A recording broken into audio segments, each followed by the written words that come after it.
அப்பாடா இப்போதான் வேலையே முடிஞ்சுது. என்னவோப்பா இந்த சீவலை பேரி சிவகாமி தூங்குறனால நம்மளும் கொஞ்சம் தூங்க நேரம் கிடச்சிருக்கு. கொஞ்ச நேரம் தூங்கும். மாமியார் வாய் அமைதியாக இருக்குதுப்பா, வீடே அமைதியாக இருக்குதுப்பா. 4 மணி ஆயிடுச்சா? சரி, ஒரு 5-6 மணிக்கு எந்திரிப்போம். அக்கா வீட்ல யாருங்கக்கா? அடடே அடியாத்தி, அதுக்குள்ள யாரு? கொஞ்ச நேரம் கண்ணை அசர விடுறாங்களா? வரேன் வரேன், வெயிட் பண்ணுங்க, வரேன். அதுக்குள்ள என்ன அவசரம்? அக்கா அக்கான்னு வரேன், வெளியே நில்லுங்க. தம்பி, யார் பண்ணீங்க? யார் வேணும்? அக்கா கரண்ட் பில்லு வந்துருச்சுங்கக்கா, ரீடிங் எடுத்தோங்க்கா. அதான்க்கா உங்களோட ஒரு இன்ஃபார்மெண்ட் கொடுத்துட்டு போயிடலான்னு தான்க்கா. அப்படியா தம்பி, அப்படியா தம்பி, சரி சரி, எவ்வளோ வந்திருக்கு பில்லு? அக்கா இந்த மாசம் 8000 வந்திருக்குங்கக்கா. தம்பி, சின்ன வயசா இருக்குது, நீங்க என்ன இந்த வேலைக்கு வந்திருக்கீங்க? எப்போதும் ஒரு வயசான தாத்தா தானே வருவாங்க. அக்கா அவங்க கொஞ்சம் உடம்பு சரியில்லைன்னு லீவ் போட்டிருக்காங்கக்கா, அதனால அப்ரெண்டிஸ் மாதிரி எங்களை வேலைக்கு வச்சிருக்காங்கக்கா, வேற ஒன்றும் இல்லைங்கக்கா. சரிப்பா சரிப்பா, நல்லது. சரி, அந்த கரண்ட் பில்லை கொடுங்க. அங்கே வந்து கட்டுறதுங்களா இல்லை ஃபோன்லேயே கட்டிக்கலாங்களா? அக்கா உங்களுக்கு எது சௌகரியமோ அதுலேயே நீங்கள் பண்ணிக்கலாம். உங்களுக்கு அக்கௌண்ட்டில் கேஷ் இருந்ததுன்னா ஜிபேலேயே பண்ணிடுங்க, இல்லைன்னா நீங்கள் ஆஃபீஸ் வந்து கூட பண்ணிக்கலாம். சரிப்பா சரிப்பா, 8000 வந்துருச்சா? அக்கா உங்களுக்கு போகிற பரவாயில்ல, 8000 பக்கத்து வீட்டிலலாம் 10,000வாங்கக்கா. சரிப்பா சரிப்பா, கொடுப்பா பில்ல. சரிக்கா வரேங்க்கா. சரிப்பா சரிப்பா. ஐயோ, சீவல பேர் சிவகாமி உட்கார்ந்துருக்குதே. தூங்கிட்டு இருந்தம்மா எப்போ எந்திரிச்சதுன்னு தெரியலையே. கரண்ட் பில்லு 8000 வந்தது தெரிஞ்சுன்னா கத்துன்னு கத்துவேன். எப்படி சமாளிக்கிறது? கலா, எப்படியாவது கண்ணுக்கு தெரியாம ஒளிச்சு வச்சுட்டு தப்பிச்சிருடி. ஏம்மா கலா, யாரும்மா கூப்பிட்டது? என்னதும்மா அது கையில? எதுக்குமா அங்க திரும்பி நின்று பேசிட்டு இருக்க? எதுவா இருந்தாலும் என்னைய பார்த்து பேசு. என்ன பிரச்சனை சொல்லு. யாரு எதுவும் சொன்னாலா தாயி? சொல்லு தாயி, இங்க திரும்பு. அத்தை, அதெல்லாம் ஒண்ணும் இல்லைங்க அத்தை. சும்மாதான் அத்தை, சும்மாதான். சரி சரி, கொஞ்சம் காப்பி தண்ணி ஏதாவது போடு தாயி. சரித்த சரித்த, போடுறத. ஒரு நிமிஷம் நில்லு. கையில என்னது மறைச்சு கொண்டு போயிட்டு இருக்க? அத்தை, அதெல்லாம் ஒண்ணும் இல்லைங்க அத்தை. என்கிட்டயே போய் சொல்லி சமாளிக்கிறியா? என் கண்ணு கழுகு கண்ணு, யாராலும் எதையும் மறைச்சு கொண்டு போக முடியாது. ஒழுங்கா அது என்னன்னு காமி. அத்தை, அது கரண்ட் பில்லுங்க அத்தை. ஓ, கரண்ட் பில் வந்துருச்சா? குடு பாப்போம். அத்தை, ஒன்றும் பெருசா வரலைங்க. ஐயன் வரட்டும், அவர்கிட்ட கொடுத்து கட்ட சொல்லிடலாம். இது உங்களுக்கு தெரியாத, பூரா சின்ன எழுத்தா இருக்குத்த. சின்ன எழுத்தா இருந்தா என்ன, எனக்கு அதெல்லாம் தெரியும். குடு அத்தை, இது ஒன்றும் தெரியாத, விடுங்கத்த. அவர் வரட்டும், அவர் வந்து உங்களுக்கு பார்த்து சொல்லுவாரு. நம்பர் கூடவாமா தெரியாது? எனக்கு தெரியுமா எங்கன கரண்ட் பில்லு அமௌண்ட் போடுவாங்கன்னு எனக்கு தெரியும். அந்த பணம் எந்த இடத்துல எழுதியிருப்பாங்கன்னு எனக்கு தெரியும். இத்தனை வருஷமா அந்த வீட்டுக்கு வீட்டு வரி, தண்ணி வரி, கரண்ட் பில்லெல்லாம் நான் பார்த்துட்டு தானே இருக்கிறேன். எனக்கு அதெல்லாம் தெரியும். குடு. அத்தை, வேணாத்த. கொடுக்க போறியா இல்லையா? இந்தாங்கத்த, இந்தாங்கத்த. அத்தை, அதுக்கு எதுக்குத்த இப்படி சாக்காகுறீங்க? ஏன்டா இவ்வளவு சாக்கு? விடுங்க விடுங்க, கெட்டிக்கலாம். நீ என்ன சொன்னா? விடுங்க விடுங்க, கெட்டிக்கலாமா? 8000 சொச்ச ரூபா வந்திருக்குது. நீ உன் பிள்ளைகளு 24 மணி நேரம் ஏசி, 24 மணி நேரம் ஃபேன் சுத்துது, டிவி ஓடிக்கிட்டே இருக்குது, மிக்ஸி அரைச்சிக்கிட்டே இருக்குது, கிரைண்டர் ஓடிக்கிட்டே இருக்குது. என்ன நினைச்சுக்கிட்டு இருக்கீங்க? 8000 இவ்வளவு ரூபா போட்டிருக்கானே. அத்தை, விடுங்கத்தா. அதுக்கு என்னத்த பண்ண முடியும்? ஒன்றும் பண்ண முடியாது. விடுங்க, பார்த்துக்கலாம். உங்க பையன் வரட்டும், சொல்லலாம் என்னன்னு. ஒருவேளை மீட்டர் பெட்டி குழாயிருச்சோ, அதனாலதான் இவ்வளவு கரண்ட் பில் வருதோ? என்ன அளவுன்னு தெரியலையே. முருகா, நீதான் இனிய காப்பாத்தும். 8230 ரூபாய்க்கு கரண்ட் பில் கட்டுனா என்னத்து குடும்பம் எப்படி நடத்துறது? ஒரு வீட்டுக்கு இவ்வளவு கரண்ட் பில் 8230 ரூபாய்? ஐயோ, என்னைய தலையே வெடிச்சிரும் போல இருக்கே. நீங்க டென்ஷன் ஆகாதீங்க, ஒன்றும் பிரச்சனை இல்லை, கட்டிக்கலாம். இது உங்க அப்பா வீட்ல இருந்து எடுத்து வந்து கட்டுவா? என் பையன் தானே கட்டணும். அவன் வாங்குற 20,000 சம்பளத்துல 8230 ரூபாய் இதுக்கு கட்டினோம்னா எனக்கு ஆகுறது? அவன் எப்படி குடும்பத்தை பாப்பான், குழந்தை குட்டியில பாப்பா, எப்படி சொத்து சேர்க்கறது, என்ன பண்றது? அத்தை, இந்த மாசம் கொஞ்சம் வெயில் காலனால அதிகமா வந்துருச்சு. இதுக்கு எதுக்கு இவ்வளவு கோவப்படுறீங்க? இல்ல இல்ல, இதுக்கு காரணமே நீதான். எப்ப பாரு இன்வெர்டர், மிக்ஸி, கிரைண்டர், இந்த ரூம்ல இருந்தாலுமே இல்லனாலும் சரி 24 மணி நேரம் பேன் ஓட போடுற, ஏசியா ஓட வைக்க. அத்தா, அப்படிலாம் இல்லத்த. என்ன அப்படியெல்லாம் இல்ல, நொப்படியெல்லாம் இல்ல. 8230 ரூபானா எம்புட்டு காசு, இம்புட்டு காசு கரண்ட் பில்லு கட்டினா எங்க போறது? வீடு சீக்கிரம் குண்டா தூக்கிட வேண்டியதானே. நீயே உன் கண்ணை கொண்டு போய் பாரு. டிவி ஓடுது, ஃபேன் ஓடுது, லைட் ஓடுது.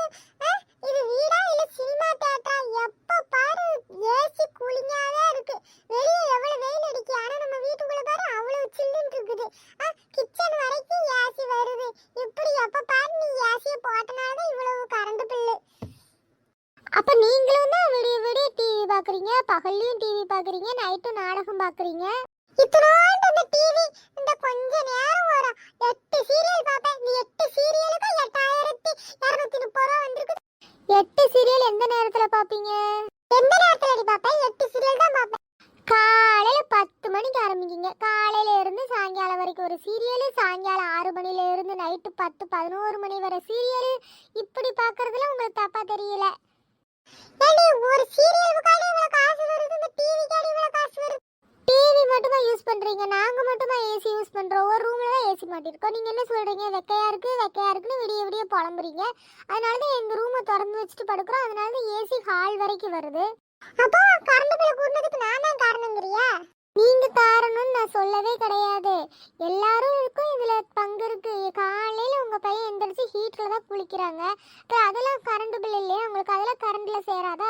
ஏன்டி திமிரு பிடிச்சவள, கொஞ்சோண்டு ஹீட்டர் போட்டு என் பையன் தண்ணியில குளிக்கிறதுக்கும் நான் கொஞ்ச நேரம் டிவி பார்க்கறதுல உனக்கு 8230 ரூபா கரண்ட் பில் வந்துருச்சா?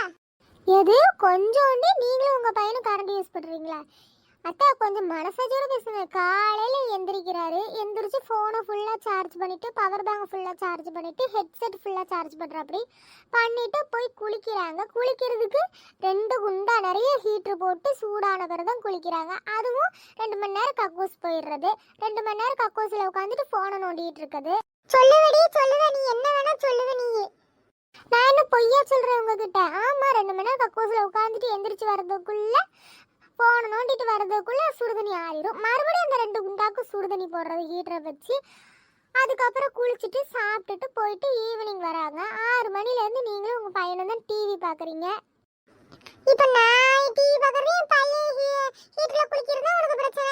ஐயோ அத்தை, நான் அது சொல்ல வரல. போல நான் என்ன சொல்ல வரேன்னு கேளுங்க. நம்ம அயன் பண்ணுறது வெளியே கொடுக்கறது இல்லை. உங்கள் பையனா அவங்க ட்ரெஸ் அயன் பண்ணுறாங்க, பிள்ளைங்களோட தான் நான் அயன் பண்ணுறேன். அப்போ கரண்ட் பில் வராதா? அயன் பண்ண வெளியே கொடுத்தாதான் கரண்ட் பில் வராது. இப்போ வீட்டுக்குள்ளே நம்ம அயன் பண்ணிக்கிறோம். அது இல்லாமல் நைட்டு தூங்குறப்ப நீங்களும் சுடுதண்ணி போட்டு குளிக்கிறீங்க, உங்கள் பையனும் சுடுதண்ணி போட்டு குளிக்கிறாங்க. அப்போ கரண்ட் பில் வராதா? ஏன்னா என் பையன் முழுக்க வேலை செய்யலாம். வேலை செஞ்சு உடம்பு கலப்பா வருவான். என் பையன் அவனுக்கு கொஞ்சம் கலப்பு தீரட்டுமே நான் சுடுதண்ணி போட்டு வைப்பேன். நானும் முழுக்க வீட்டில் இருக்கோம்ல, வேர்வையா இருக்காதா, படுக்கிறப்ப குளிச்சுட்டு படுத்தாக்கா நல்லா இருக்கும்னு சொல்லிட்டு சுடுதண்ணி போட்டு குளிச்சேன். இது ஒரு குத்தமாடி. அத்தை, இப்போ வரைக்கும் நீங்க யூஸ் பண்ண எதுவுமே நான் தப்புன்னு சொல்லவே கிடையாது. இப்போ நம்ம எல்லாரும் யூஸ் பண்ணிட்டு இருக்கோம், அதனால இவ்வளவு கரண்ட் பில் வந்திருக்குன்னு தான் நான் சொல்றேன். இல்ல இல்ல இல்ல இல்ல இல்ல இல்ல, நீ அப்படி சொல்லல. நானும் என் பையனும் தான் இந்த 8230 ரூபா இதுக்கு காரணங்கிற மாதிரி நீ பேசிட்டு இருக்க. நீயும் 2 பிள்ளைகளும் ஃபேன் போடுறது, ஏசி போடுறது, இதெல்லாம் கணக்குல இல்ல நடி. அத்தை, இதுவும் கணக்கு தான். விடிய விடிய ஏசி ஓடுது, பகலையும் கொஞ்ச நேரம் ஏசி போடுறேன். வெளியிலே நம்ம மாவு வாங்குறதில்ல, வீட்டிலே தான் நான் மாவு ஆட்டுறேன். இதுக்கெல்லாம் கரண்ட் யூஸ் ஆகாது. எனக்கு என் மகனுக்கும் வெளியில வாங்குற மாவு விளங்கவே விளங்காது. அது நல்லாவா இருக்கும்? வாயிலே அதை வைக்க முடியல. அவனுக்கு என்னத்தை போட்டு ஆட்டுதானுங்களோ, பழைய அரிசியெல்லாம் போட்டு ஆட்டி உளுந்தே போடாம ஆட்டுதானுங்க. இட்லி சுட்டாலும் நல்லாவும் வர மாட்டேங்குது.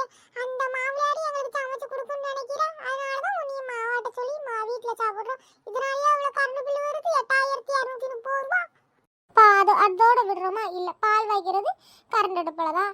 கரண்ட் அடுப்புல கொஞ்ச நேரமா அந்த பால் காயுது. எவ்வளவு நேரம் அந்த பால் காயுது? ஆமாடி, பால் கவுச்சி விசாத நாத்தம் அடிக்காத, செடி விசாத, அதனாலதான் பால் நல்லா காய்ச்சி தானே குடிக்கிறேன். இதுல என்ன தப்பு இருக்குது? ஐயோ ராமா, நான் தப்புன்னு சொல்லல. இவ்வளவு யூஸ் பண்றோம்னு சொல்றேன், உங்களுக்கு புரியுதா இல்லையா? நீ யூஸ் பண்றேன்னு சொல்ற, ஆனா யார் யூஸ் பண்ற? நானும் என் பையனும் மட்டும் தான் யூஸ் பண்றேன்னு சொல்றேன். நீ யூஸ் பண்றது ஒத்துக்கவே மாட்டேங்கிறியே. அதான் நான் சொல்லிட்டேனே, கிரைண்டர் அடுப்பு எல்லாம் யூஸ் பண்றேன்னு சொல்லிட்டேன். இதுக்கு மேல நான் என்ன யூஸ் பண்றேன்னு உங்ககிட்ட ஒத்துக்கணும். இதெல்லாம் உனக்காக செய்யறேன்னு சொல்றேன், எங்களுக்காக செய்யறேன்னு சொல்றேன். உங்களுக்காக செய்யலத்த, நம்ம வீட்டுக்காக செய்யறேன். என்னவோடி, மொத்தத்துல என் மேலையும் என் மாவு மேலையும் பழைய தூக்கி போட்டுட்டேன். ஐயோ, நான் யார் மேலையும் பழைய போடல. நான் என்ன சொல்ல வரேன்னு முதல்ல கேக்குறீங்களா மாட்டீங்களா? ஓ, இப்ப இப்படி ஒரு சட்டம் வந்துருச்சா? நீ சொல்றத நான் கேட்கணும்னு? கடவுளே, நான் இங்க இருந்து எங்கயா ஓடி போறவா? இவ என்ன இப்படி என் மேல பழைய தூக்கி போடுறது இல்லாம இவ சொல்றது கேட்டா ஆடுதுங்கறாளே என்னையே. என் மாவனை சொல்லி சொல்லியே மயக்கி ஆட வச்சுக்கிட்டு இருக்கா. இவ திருவே, அவன் ஆட. இன்னும் என்னையும் பொம்மை மாதிரி திருக வைக்கிறாளே. இன்னும் என்னடாடி பிளான் இருக்குது? நீ சொல்றல கேட்டு நானும் தலையாட்டி பொம்மை மாதிரி ஆடணுமாக்கும். ஐயோ அத்தை, எனக்கு இருன்னு பண்ணாதீங்க. நான் என்ன சொல்ல வரேனே கேட்காம நீங்களா ஒன்று சொல்லிட்டு இருக்கல. இப்போ நான் என்னடி சொல்லிட்டேன் சொல்லிடி. இப்போ 8230 யாரடி காரணம்? நீங்க யாரும் இல்லை, நான் தான் காரணம். போதுமா? நான் மட்டும்தான் காரணம். 24 மணி நேரம் ஏசி ஓடிச்சு, 24 மணி நேரம் கிரைண்டர் ஓடிச்சு, 24 மிக்ஸி ஓடிச்சு, 24 மணி நேரம் நான் தான் ஹீட்ரு போட்டு குளிக்கிறேன். போதுமா உங்களுக்கு? கொண்டாங்க அந்த பில்லை முதல்ல. அடியாத்தி, என்ன பேச்சு பேசிட்டு போறா இவ?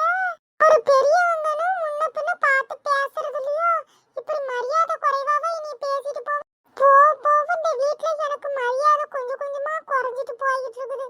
ஐயோ, இந்த வீட்லயே நான் இருக்க கூடாது. கூடிய சீக்கிரம் சின்ன வீட்டுக்கு போயிடணும், இல்ல பாப்பா வீட்டுக்கு போயிடணும். அடியே ஆடு அடி ஆடு ஆடு. இன்னும் இப்ப என் மாவு வந்துடும். என் மாவு வந்து உனக்கு சொல்றேன்னு இல்லையான்னு பாரு. கொஞ்சமாவது இவளுக்கு நெஞ்சில பயம்